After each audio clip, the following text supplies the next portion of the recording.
Bendito el nombre del Señor. Quiero comenzar una serie de mensajes, otra serie más. Ahora vamos a hablar de transformación. Yo no sé si ya me llegó la vida allá atrás, si ya me llegó.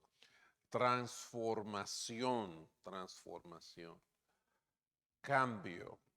Y en este caso, como vamos a ver, yo conseguí esta imagen para el título porque se ve como que hay una vasija que se rompió totalmente para dar lugar a una nueva. Así que el día de hoy yo les voy a pedir que vayan conmigo al libro de Efesios capítulo 4. Transformación. Necesitamos transformación. Vamos a ver cómo la palabra misma nos los dice, nos insiste, nos urge, nos empuja, nos motiva y aún nos manda transformación, cambio. Efesios capítulo 4, a partir del versículo 22, lo vamos a tomar para arrancar con este tema. Y la semana que viene vamos a entrar en el corazón de esa misma palabra. Pero por el momento dice Efesios 4, 22 en adelante hasta el 27, con respecto a la vida que antes llevaban, se les enseñó que debían quitarse el ropaje de la vieja naturaleza, la cual está corrompida por los deseos engañosos. Ser renovados en la actitud de su mente y ponerse el ropaje de la nueva naturaleza, creada según Dios, creada a imagen de Dios en verdadera justicia y santidad. Por lo tanto, dejando la mentira, hable cada uno a su prójimo con la verdad, porque todos somos miembros de un mismo cuerpo. Si se enojan, no pequen, no permitan que el enojo les dure hasta la puesta del sol, ni den cabida al diablo.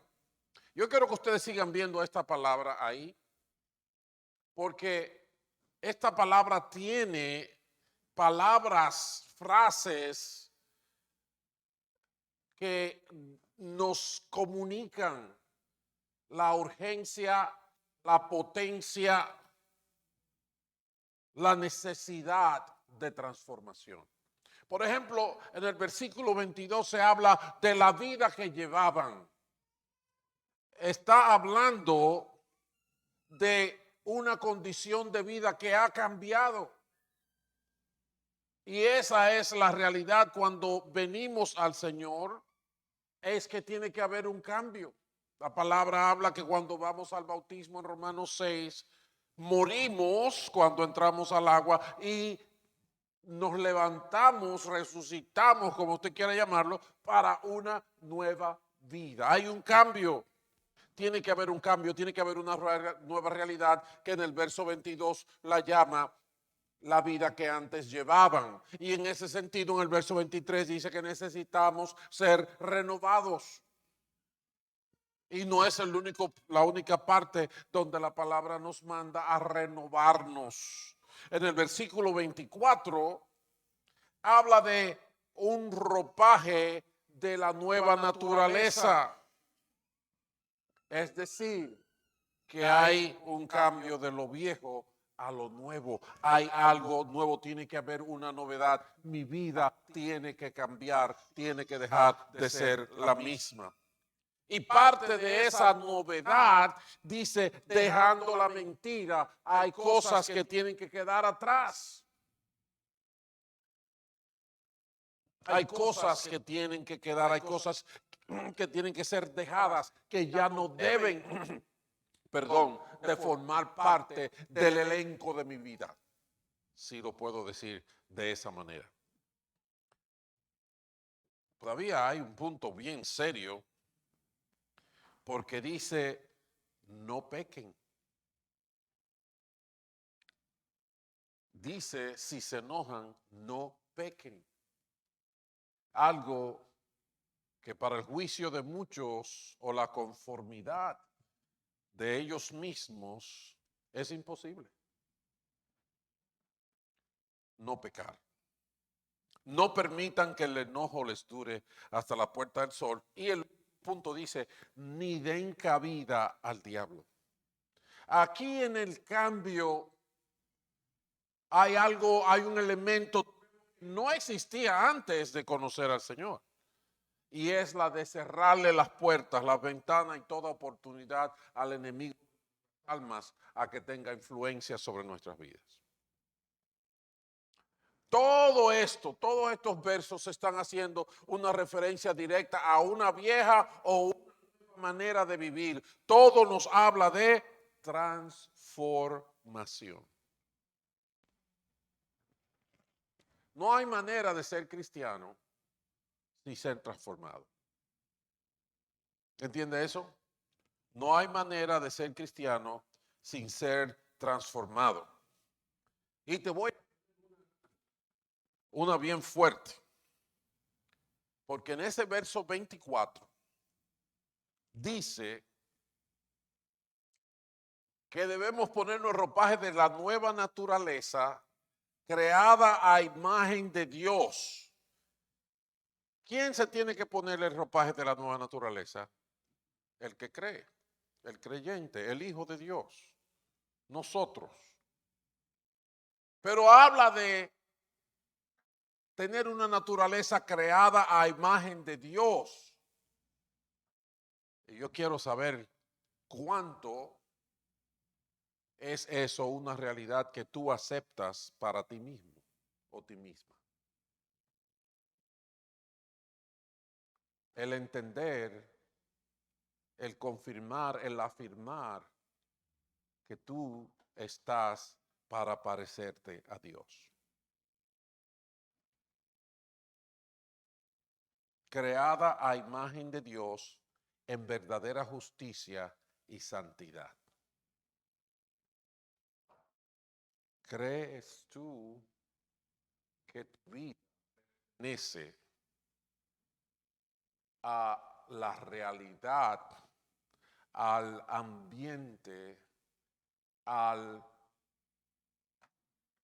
como digo yo, a la espiritualidad que implica ser justos y santos? Justos y santos.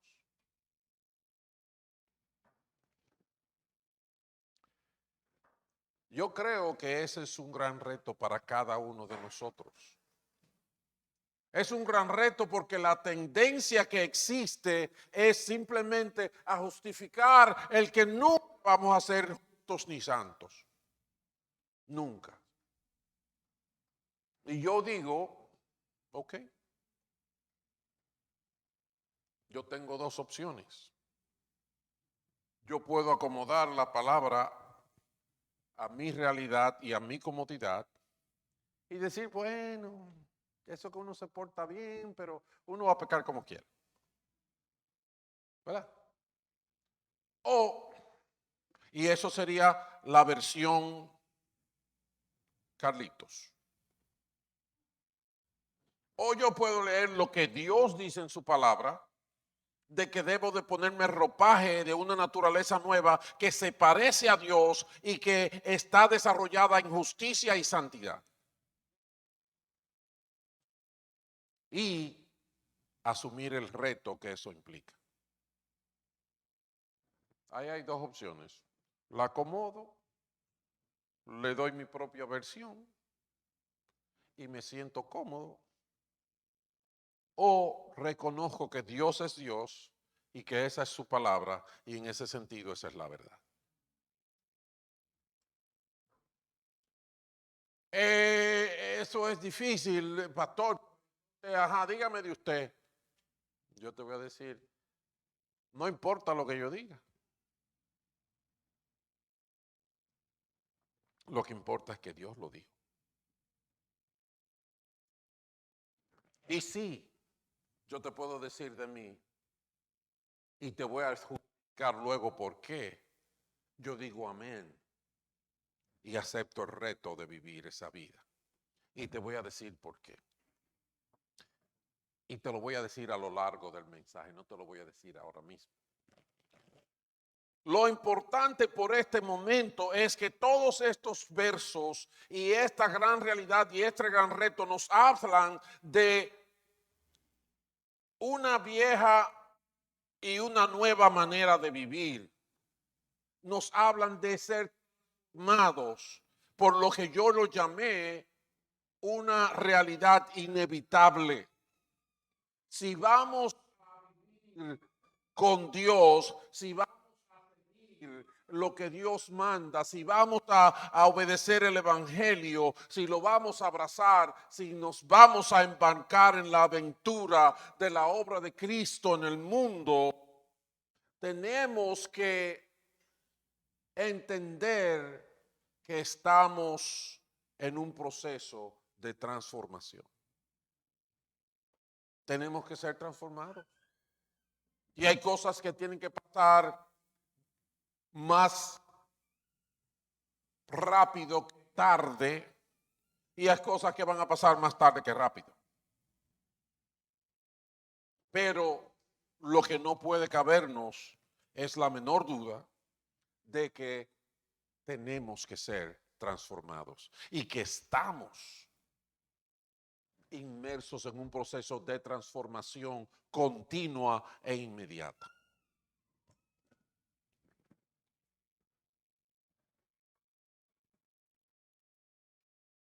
El problema que el reto nos presenta muchas veces se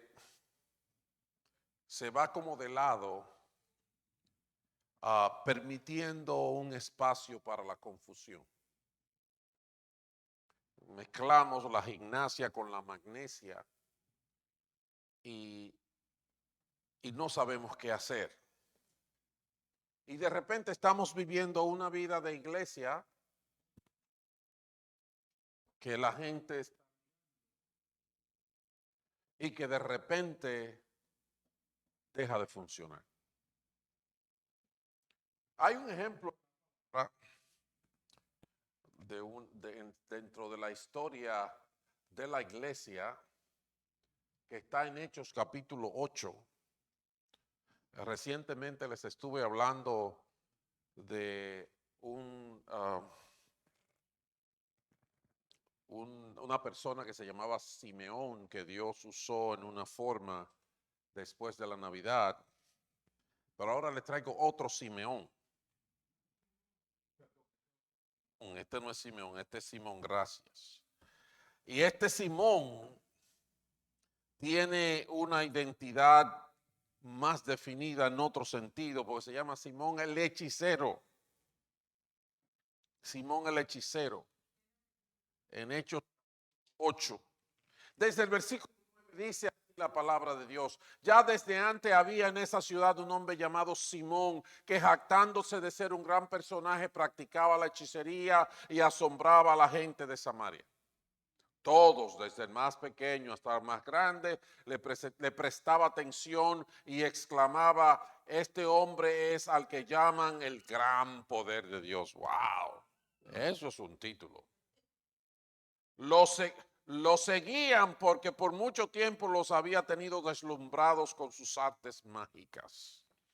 Para cuando creyeron a Felipe, quien anunciaba las buenas noticias del reino de Dios y el nombre de Jesucristo, tanto hombres como mujeres se bautizaron. Simón mismo creyó. Wow, preso. Y después de bautizarse, seguía a Felipe por todas partes, asombrado de los grandes milagros y señales que veía. Cuando los apóstoles que estaban en Jerusalén se enteraron de que los samaritanos habían aceptado la palabra de Dios, enviaron a Pedro y a Juan. Estos, al llegar, oraron por ellos para que recibieran el Espíritu Santo, porque el Espíritu aún no había descendido sobre ninguno de ellos. Solamente habían sido bautizados en el nombre del Señor Jesús. Entonces Pedro y Juan les impusieron la mano y al ver Simón que mediante la imposición de las manos de los apóstoles se daba el Espíritu Santo, les ofreció dinero y pidió, denme también a mí ese poder, para que todos a quienes yo le imponga las manos reciban el Espíritu Santo. Wow. Que tu dinero perezca contigo, contestó Pedro, porque intentaste comprar el don de Dios con dinero. No tienes arte ni parte en este asunto, porque no eres íntegro delante de Dios. Por eso, arrepiéntete de tu maldad y ruega al Señor. Tal vez te perdone el haber tenido esa mala intención. Veo que vas camino a la amargura y a la esclavitud de la maldad. Simón se vio en el hoyo más profundo que hoy ha estado en su vida y respondió, rueguen al Señor por mí, para que no me suceda nada de lo que me han dicho. Para que no me suceda nada de lo que me han dicho. Fíjense, mis hermanos, en esta historia, cómo Simón de repente podía ser el miembro de la iglesia del que el pastor tenía más gozo. ¿Ah? Fíjense en ese versículo 13, dice que Simón creyó, se bautizó y era el más fiel y más entusiasta de los discípulos. Seguía a Felipe por todas partes. Donde quiera que iba Felipe a predicar, estaba Simón. Y toda la gente que lo seguía en él también. O sea, todo el mundo está contento. Pero ¿cómo es que un miembro que todos los pastores quieran tenerlo en su iglesia? ¿Cómo es que de repente Pedro está diciendo que él iba camino a la amargura y a la esclavitud de la maldad?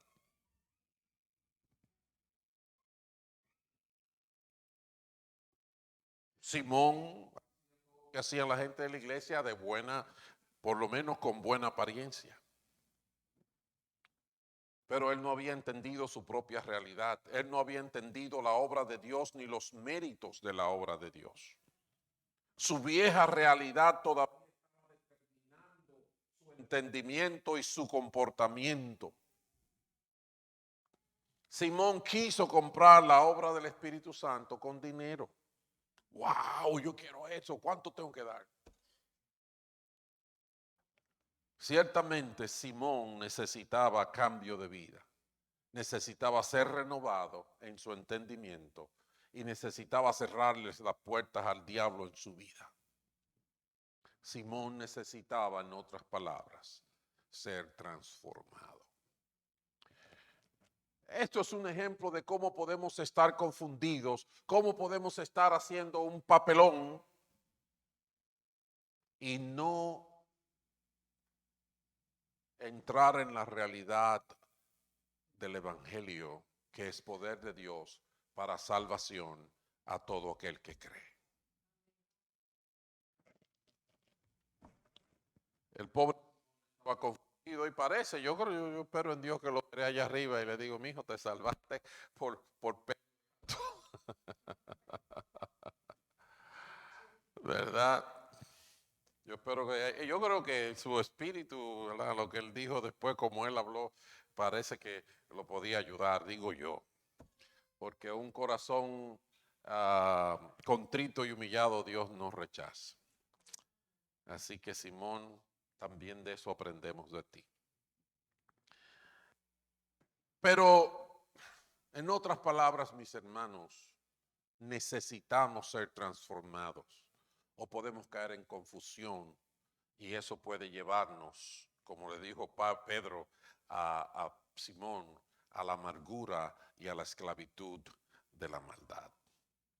Entonces, en ese sentido, el día de hoy yo no quiero ir muy lejos, sino simplemente agarrar el libro, la carta a los Efesios y establecer las bases de la transformación que Dios tiene establecido. ¿Qué quiero decir las bases? Los principios fundamentales alrededor de esa transformación.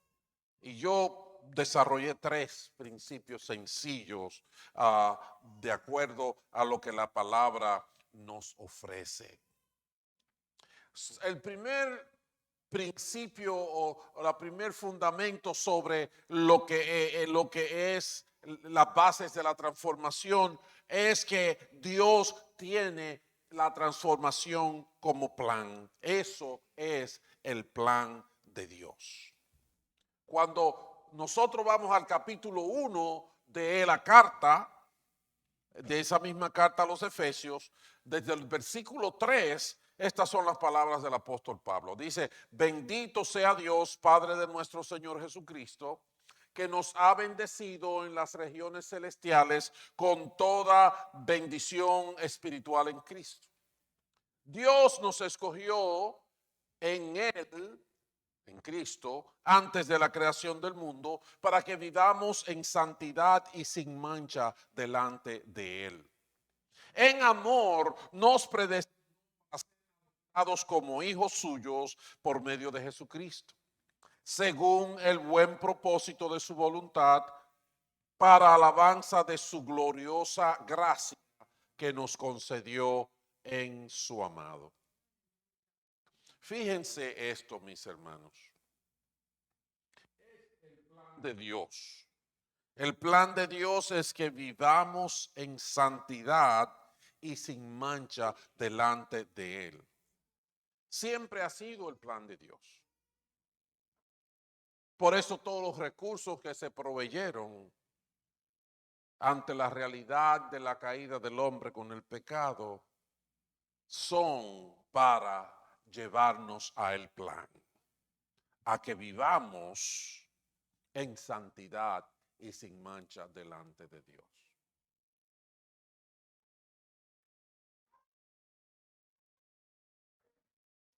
Entonces mi pregunta para mí y para ti es ¿cuán serio es esto para nosotros? ¿Cuánto es esto lo que tú persigues, lo que yo persigo? ¿O cuánto es esto lo que yo voy a mirar de lejos así como, bueno, eso es para uno que se vaya a vivir para el monte Everest allá arriba, solito, en una chocita, ¿verdad? Sin nada, para que nada le moleste y nada le haga pecar. Pero, otra vez, estamos a lo que Dios dice, que es su plan desde el principio y para lo que Él nos ha bendecido en las regiones celestiales, visión espiritual en Cristo, es que vivamos en santidad y sin mancha delante de Él. Entonces el asunto de que ¿cómo se llama? De que un esposo tiene que tirar sus canitas al aire porque es imposible que le sea fiel 100% a su esposa. Eso hay que reescribirlo porque Dios no está de acuerdo con eso. ¿Se entiende eso? Luigi, yo necesito baterías, yo creo. ¿Se entiende esto? El plan de Dios, no importa cuán factible, interesante, posible humanamente me parezca a mí, el plan de Dios sigue siendo que vivamos en santidad y sin mancha delante de Él. Calidad de hijos de Dios por medio de Jesucristo para alabanza de su gloria, de su gloriosa gracia. Piénsalo ahí. En lo que a mí me ponen las pilas, a ver si yo de verdad soy santo. Aleluya. Gracias. ¿Qué dices? ¿Se entiende que ese es el plan de Dios? ¿Se entiende que eso es para lo que estamos hechos? ¿Se entiende de que ya pasó la Navidad, ya empezó el año nuevo y si hay algo en que tengo que ocuparme es en que debo vivir para la justicia, debo vivir para la santidad, debo vivir en la calidad de un hijo de Dios y debo vivir para alabanza de su gloriosa gracia? No me está pidiendo que sea el pastor más buen mozo de York y eso es lo único que he logrado. Pero no es eso lo que me está pidiendo. No me está pidiendo que sea el mejor músico. No me está pidiendo que sea el mejor teólogo del área.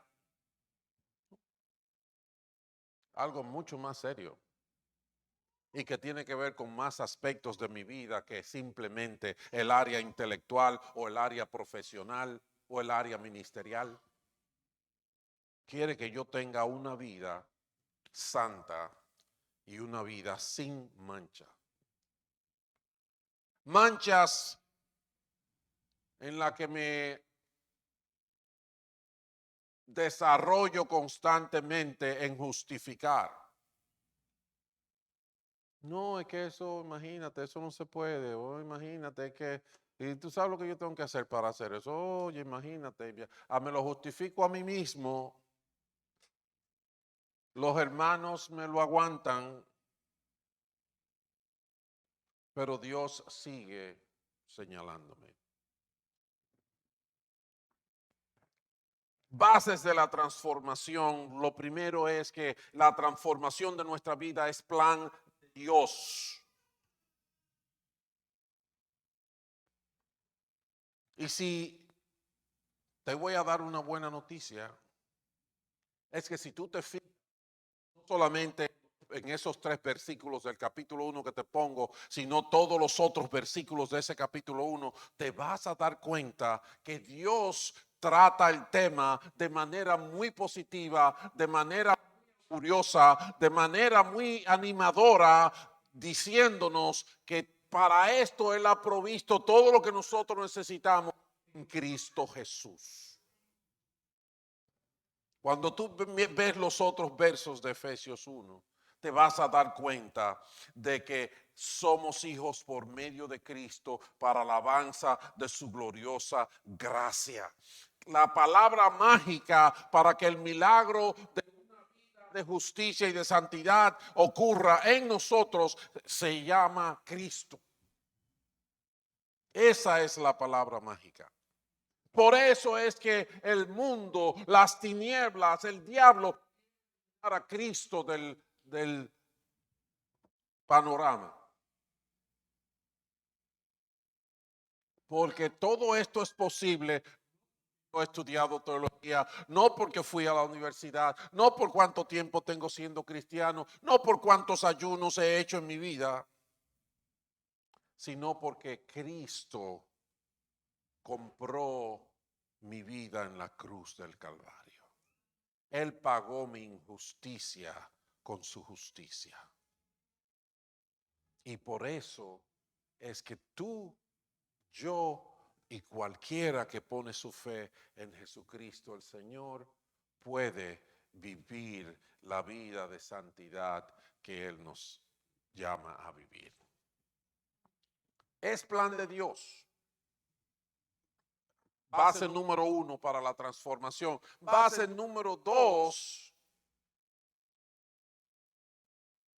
perdón, sobre esa base número 1 no quiero dejar de decirle que el mismo Señor Jesucristo, que el mismo Pablo oraba por los efesios para que Dios le abriera el entendimiento.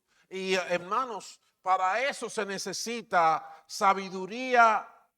Dice él ora, pido que el Padre nuestro Señor Jesucristo, el Padre glorioso, les dé el Espíritu, hablando de Espíritu Santo, de sabiduría y revelación. Necesitamos el entendimiento que da el Espíritu Santo, pero también necesitamos la revelación que da el Espíritu Santo, que es la que ya nosotros tenemos en su palabra. Porque déjenme decirles, yo no puedo imaginarme eso de ninguna manera. Por más creatividad que Dios le puso a la mente y al corazón del hombre, no hay manera de que nosotros podamos inventar la justicia que solamente el Hijo de Dios puede darnos. No hay manera de justificar la santidad que Dios espera de sus hijos, sino solamente por Cristo. Por eso que el Padre les dé espíritu de sabiduría y revelación. Y eso es lo que tú y yo necesitamos. Necesitamos esa luz que solamente la palabra dice. Dice, pido que les sean iluminados los ojos del corazón para que sepan a qué esperanza Él los ha llamado, cuál es la riqueza de su gloria, de su gloriosa herencia entre su pueblo santo, y cuán incomparable la grandeza de su poder y en favor de los que creemos. Ese poder de la fuerza grandiosa y eficaz que levantó a Cristo entre los muertos. ¿Entiendes eso? Es el plan de Dios.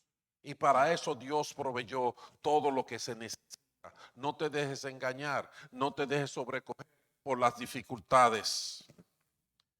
Fundamento número 2 sobre el asunto de nuestra transformación es que el problema que hay y el problema que tenemos que vencer para que esto ocurra es nuestro propio pecado. Es que el pecado obra en nosotros, el pecado es que nos hace incrédulos, el pecado es que nos amarra y nos ata a ciertos deseos y pasiones que no estamos puestos a soltar, dispuestos a soltar. En los versículos 1 al 3 del capítulo 2, el apóstol así, mientras nos va sirviendo como con cucharitas esa medicina de esa palabra de Dios que necesitamos. Dice, hablando de nuestra realidad, que en otro tiempo, antes de venir al Señor, ustedes estaban muertos en sus transgresiones y pecados, pero hay muchos que seguimos pensando que seguimos siendo esa misma persona. Y ahí está el problema. Ahí está el problema. Pero no. Lo que Jesús dice, lo que la palabra enseña, lo que Dios ha establecido es que eso es parte del pasado para uno que ha conocido a Dios. En otro tiempo ustedes estaban muertos en sus transgresiones y pecados, en los cuales andaban conforme a los poderes de este mundo. Se conducían según el que gobierna los aires, según el espíritu que ahora ejerce su poder en los que viven en desobediencia. En ese tiempo también todos nosotros vivíamos como ellos, dice Pablo. No lo niega, eso es una realidad inequívoca de todo el mundo. Vivir en desobediencia es la muestra de eso. En ese tiempo, cuando estábamos en desobediencia, también todos nosotros vivíamos como ellos, impulsados por nuestros deseos pecaminosos. Y miren, agarrar y entender lo que Dios está diciendo. Porque lo que está llamando aquí impulsado por nuestro deseo pecaminoso, en el versículo 10 dice que andaban conforme a los poderes de este mundo. Nosotros muchas veces decimos, no, esto es lo que yo quiero, pero realmente hay un motor, hay un fuego que nos está estimulando para eso que viene de las tinieblas y del mismo centro del infierno. Se conducen según el que gobierna los aires, el espíritu que ahora ejerce su poder en los que viven en desobediencia. Parece que es mi voluntad, es mi deseo, es lo que mi carne quiere. Esa es la sensación que yo tengo, pero el diablo está ahí soplando esa leña para que queme.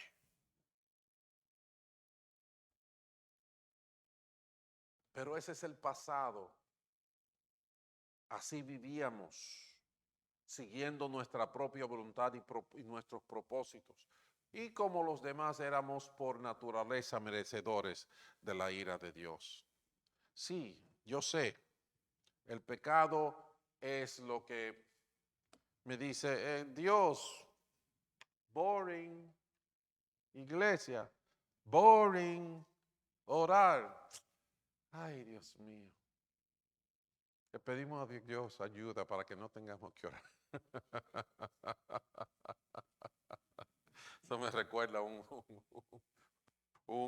¿cómo se llama? Un ateo que se le olvidó algo en medio de una presentación, no me acuerdo si era en radio o televisión, una discusión que tenía con un arzobispo. El arzobispo le hizo una pregunta y el ateo se le olvidó, se llama Richard Dawkins, ahora lo que lo conocen, y se le olvidó y el ateo dice, ay Dios mío, ¿cómo es la cosa? Y el arzobispo le dijo, oh, tú le estás pidiendo ayuda a Dios para que te haga recordar lo que lo niega él. Ay, ay, ay, ay, ay, así somos por el pecado que nos gobierna, que nos ata y que nos dirige hasta la perdición.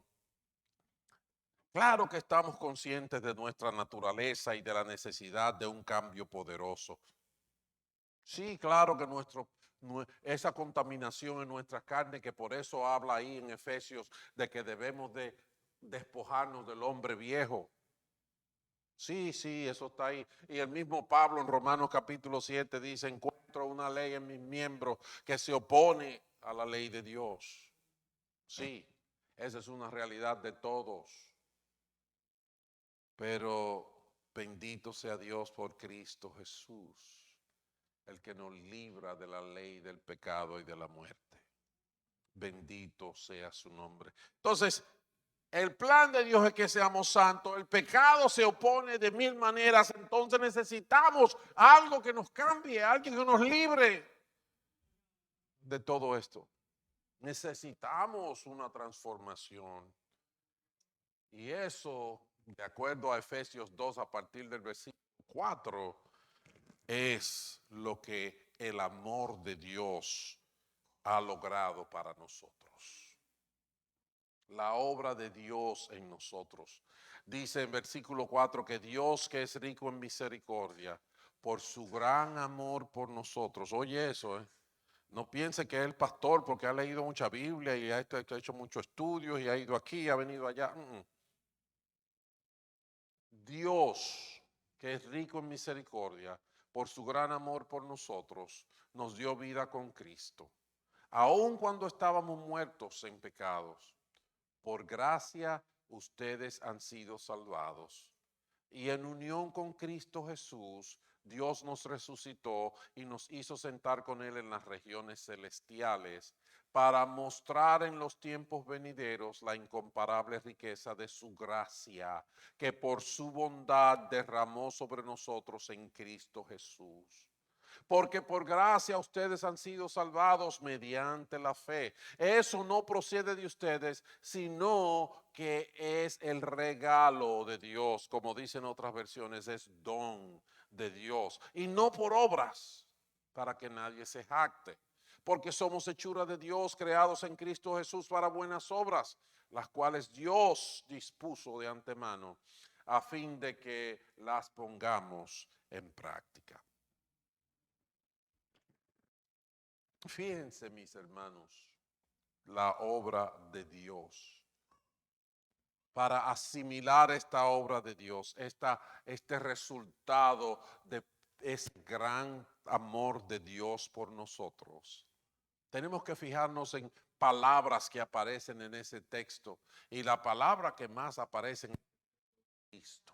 Es Cristo, es Cristo, es Cristo Jesús. Pero también aparece la palabra gracia, gracia, regalo, salvación, salvados. Todas esas palabras tenemos que buscarle su sentido y qué relación tienen con nosotros.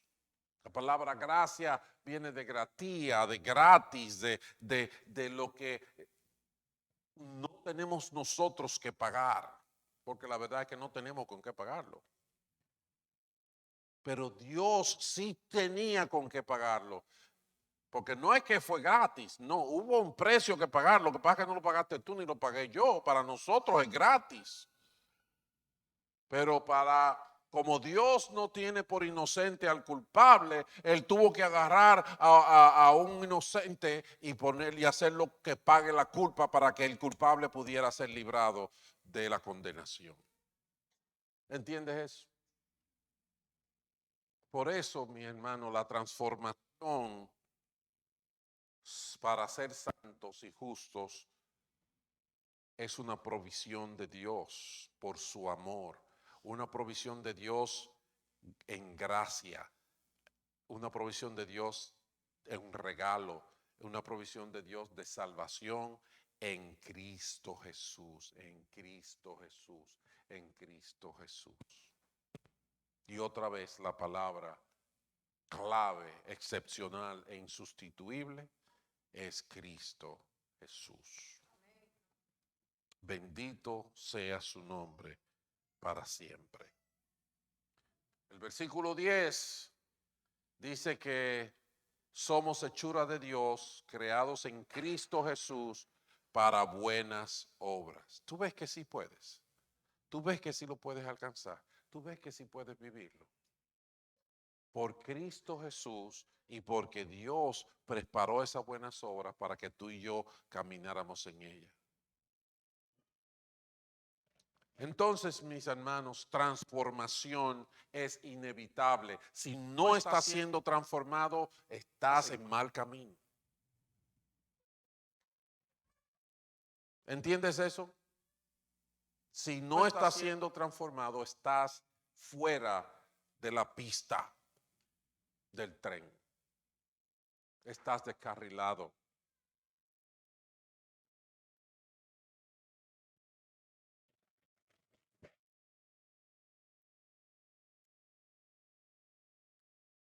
Fue la iniciativa de Dios y el cumplimiento de la obra de Dios por su gracia y su bondad que ha provisto los recursos para que tú y yo seamos justos y santos.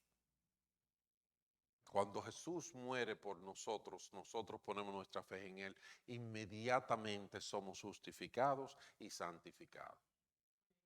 Hay una santidad que es progresiva, pero depende de que haya sido santificado, liberado del gobierno del pecado y que ahora puedes tomar decisiones por ti mismo. Eso está en la palabra de Dios ahí, abundante. Entonces, vamos a cerrar el asunto. Estamos llamados a ser transformados. Estamos llamados a dejar la vida que teníamos antes, ser renovados en la forma como entendemos y vemos las cosas, a ponernos un nuevo ropaje creado según Dios para parecernos a Dios en justicia y santidad. Tenemos que dejar muchas cosas que teníamos antes. No importa cuán bonitos ni cuán preciosos la considerabas para ti. Tenemos que vencer el pecado, tenemos que dejar de pecar. Él dice, se pueden enojar, pero no pequen. Y no debemos darle cabida al diablo. Tenemos que cerrar las puertas, tenemos que cerrar las ventanas. No debemos de darle oportunidades al malo. No pienses que el que tiene que ser santo es el pastor, porque él se va a parar ahí a hablar, y si él dice mentira, lo agarramos y lo tumbamos. No. El pastor quizás es lo menos importante. Lo que necesitamos es saber por lo que Jesucristo murió y que el gran amor de Dios nos ha provisto de todo lo que se necesita para vivir una vida piadosa. Y que tenemos que honrar a Dios viviendo esa vida piadosa. Estábamos hablando en la clase del nombre de Dios y de la importancia de, como dice en la oración modelo, santificar el nombre de Dios. Pero ¿cómo santifico el nombre de Dios? Dependiendo de lo que se dice de mí, se santifica el nombre de Dios. Si por mí se maldice a Dios, eso no es santificar el nombre de Dios. Si por mí se bendice a Dios, por mi comportamiento, por mi testimonio, entonces estoy santificando el nombre de Dios.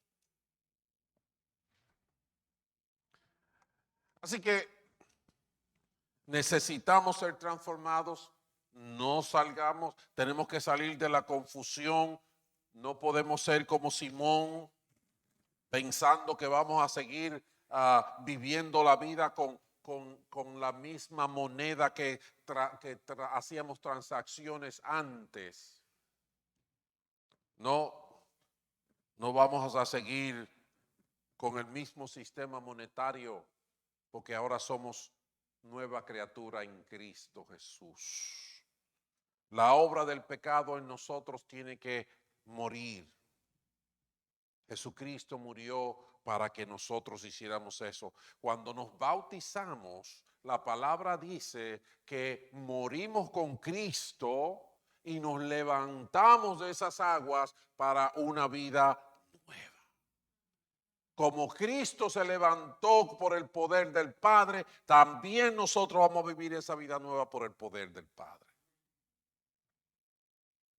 Porque la obra de Dios, su gran amor, es que nos ha dado en su gracia, en su perdón, en su regalo, nos ha dado la salvación.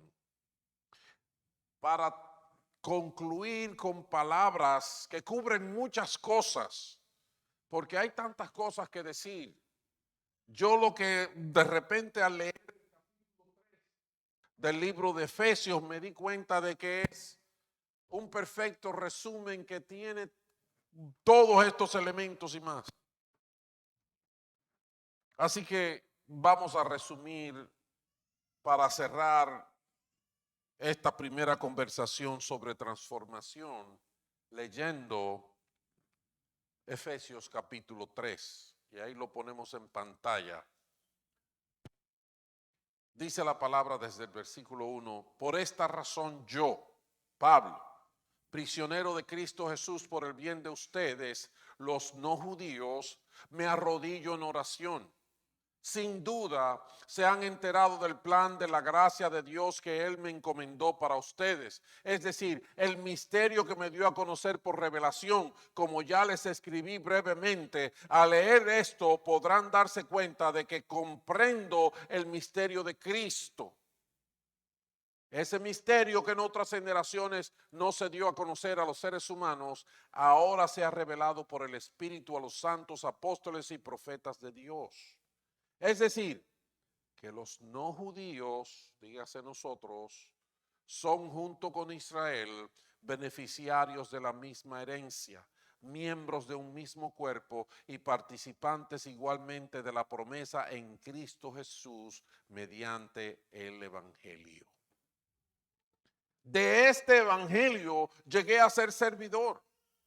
Este fue el regalo que Dios me dio por su gracia conforme a su poder eficaz. Aunque yo soy el más insignificante de todos los creyentes, recibí esta gracia de predicar a las naciones las incalculables riquezas de Cristo y de hacer entender a todos el plan divino, el misterio que desde los tiempos eternos se mantuvo oculto en Dios, creador de todas las cosas. El fin de todo esto es que la sabiduría de Dios en toda su diversidad se dé a conocer ahora por medio de la iglesia a los poderes y autoridades en las regiones celestiales, conforme a su eterno propósito realizado en Cristo Jesús, nuestro Señor.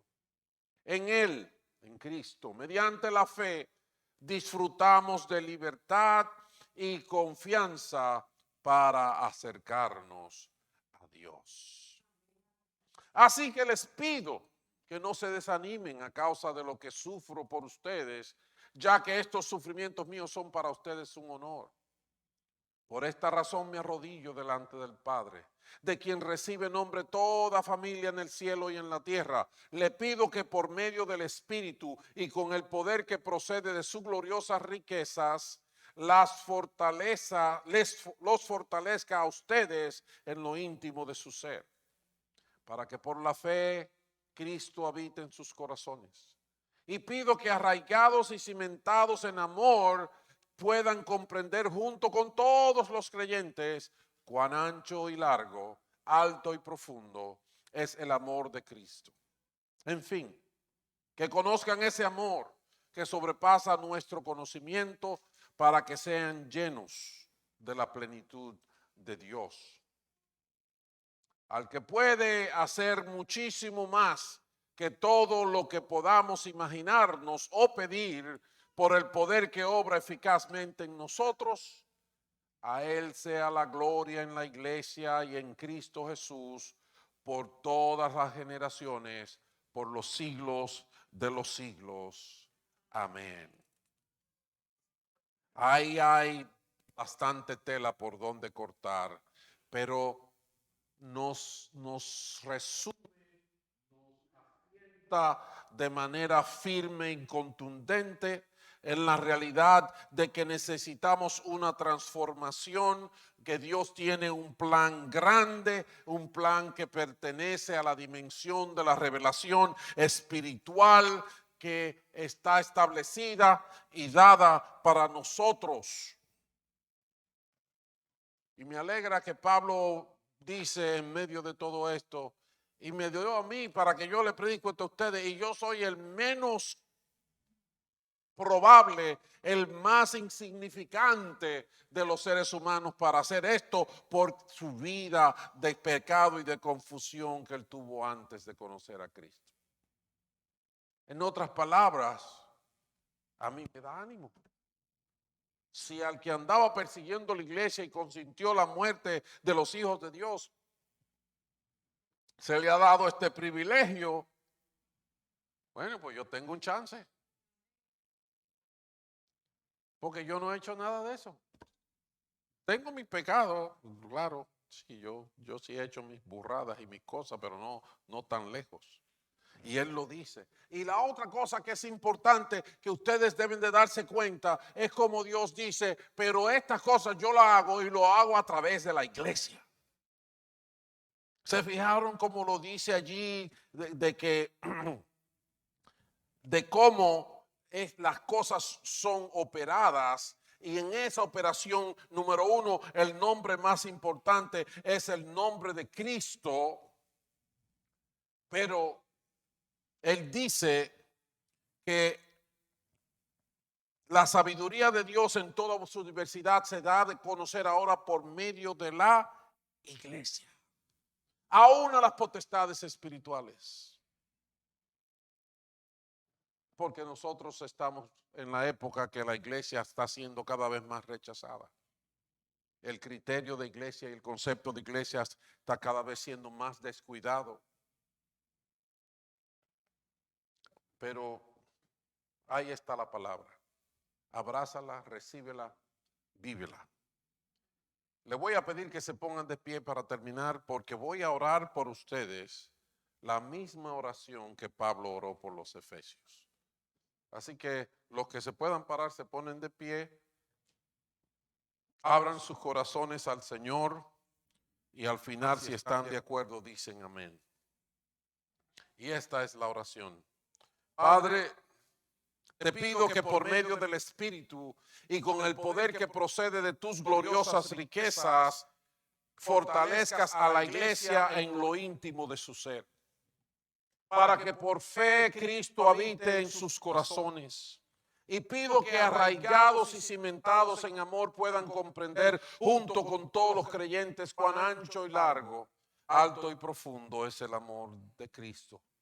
En fin, que conozcan ese amor que sobrepasa nuestro conocimiento para que sean llenos de la plenitud tuya, oh Dios. Todo esto te lo pido en el nombre de Cristo Jesús. Y el pueblo de Dios dice, amén y amén. Bendito el nombre del Señor. Dale gracias a Dios por su obra. Dale gracias a Dios por su misericordia. Dale gracias a Dios por su gracia, porque Él es bueno y no hay nadie como Él.